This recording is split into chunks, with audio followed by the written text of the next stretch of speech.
3 points there. The King at Arms must assess the lance before the final determination. Sir Gideon scores 2, and again, his lance must be assessed before the final points are scored. 3, 4.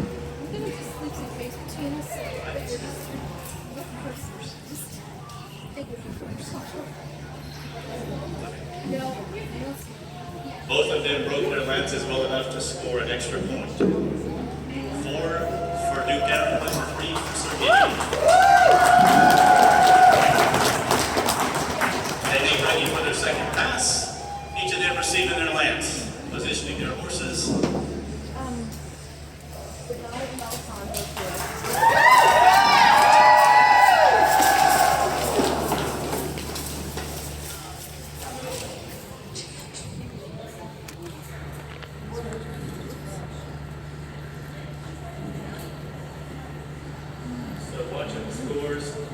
Every now and then you'll just drop your lance a tad early, maybe a little bit far inside. It slides off the shield of the body to the inside.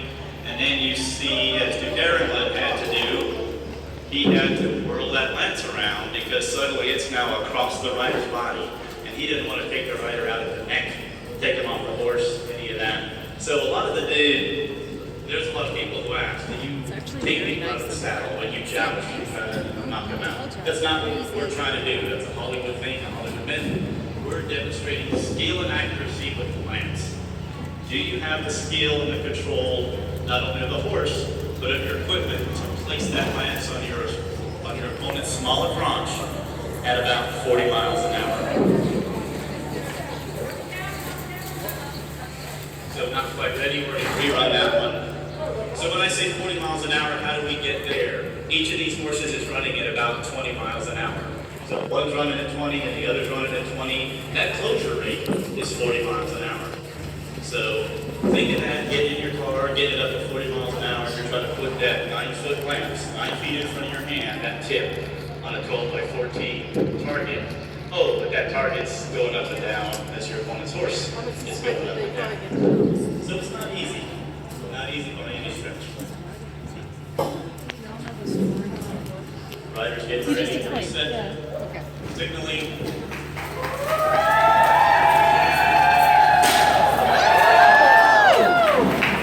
Flying bits of wood everywhere. See how that turns out. The more you cheer and clap, the more noise you make, the faster the horses run, the more fun it is for them. They enjoy it. The more crowd we'll get as well. Invite people to come see what's going on in the equestrian arena. The coolest thing the NCAA has to offer. Woo! And that's jousting. We all think about knights in shining armor, you think about them on horseback, you think about them jousting. These two knights are the epitomes of that. All the other knights that are out here on the field do that as well. Not everybody out here is a knight, but many of them are.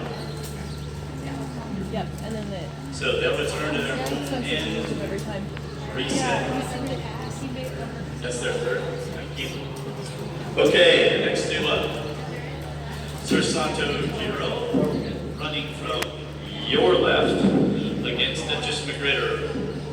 Duchess Britta McGregor in purple and white, running from your right. Yes. Riders are ready. Woo! Okay. It was a touch. No breaks, they might have touched. That horse is so pretty. The King at Arms and the Lady of Honor. Look at the judges. And assess the scores.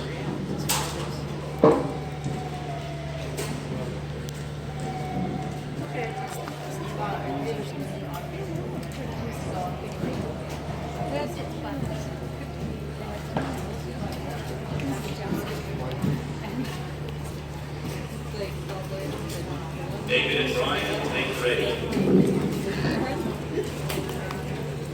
Try it again.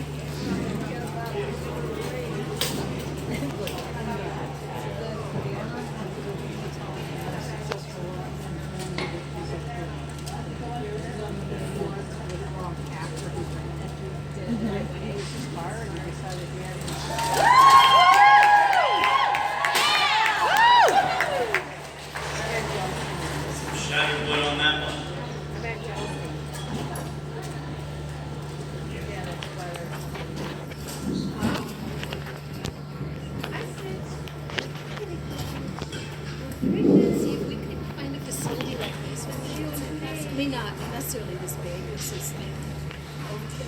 Well, the writer's journey, one of the things as the experimental program has grown, one of the reasons I was seeing this type of control at the society level is that every kingdom has their own unique cultures, their own ways of looking at things. But this has such risk there that we simply cannot just throw it open and let kingdoms do. There's 6 authorizing marshals across the SCA who will travel and work with writers, look at farmer, look at the equipment, do jousting clinics, all those things. To be able to authorize folks to do this.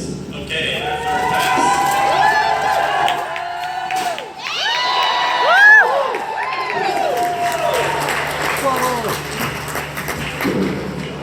That was a fantastic Spanish bits of wood. Cornels flying everywhere.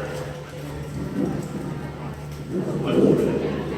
Yeah, I think the other one was flying on the other side. Are they still wood or are they styrofoam? These are wood. These are wood.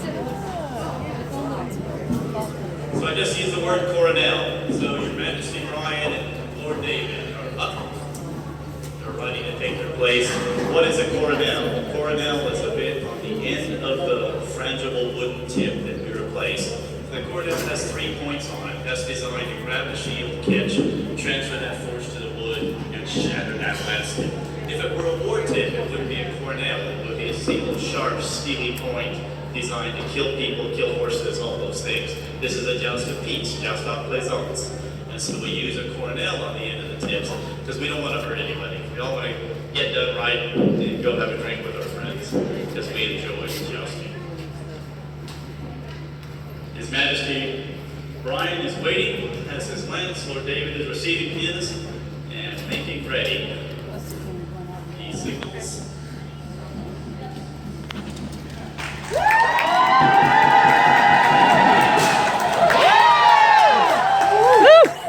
Both of them brave. Well done. Look at the scoring judges. I keep turning away just to try to keep the microphone because I don't have a little full thing like that.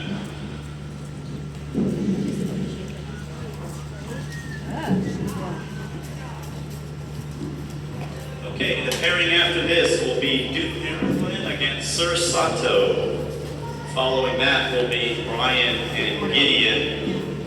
And the third will be Britta and David. So, His Majesty Brian and David have 2 more passes, and that will finish up the first round, everybody having run against their first opponent, and then we will move to the second round.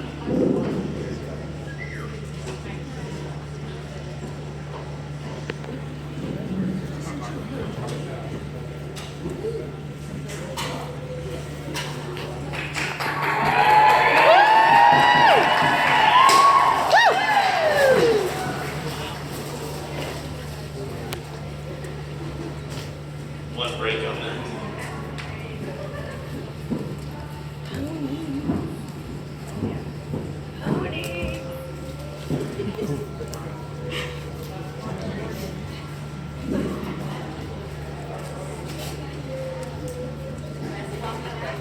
If you've got a question about something, don't hesitate to ask. I'd love to answer that. Talk you through stuff. Some of it, why we do what we do, what the things are. So some people want to know why we have this small white rope. We call that the counter tilt. So the center rail is the tilt. The white ropes on either side are the counter tilt.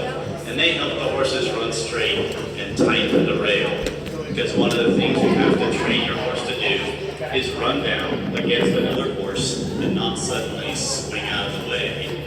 Because you've got to give your opponent a fair chance